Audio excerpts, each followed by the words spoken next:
Hayat, sana yüreğimde sözüm var, bakışında gözüm var, gözlerinde denizim var.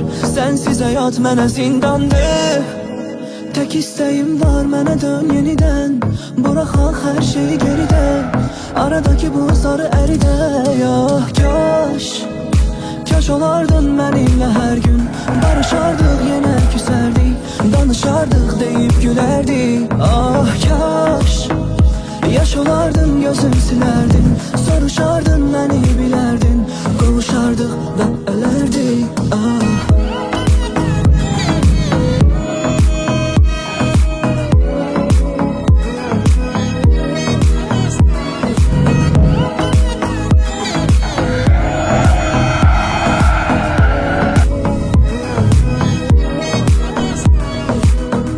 Gözümde parlayır ay ışığı, güneş sönse belə alışırıq, gecədən gündüzə qarışırıq, sanki sema ile danışırıq. Ah, tek isteğim var, mənə dön yeniden, bırakaq her şeyi geride.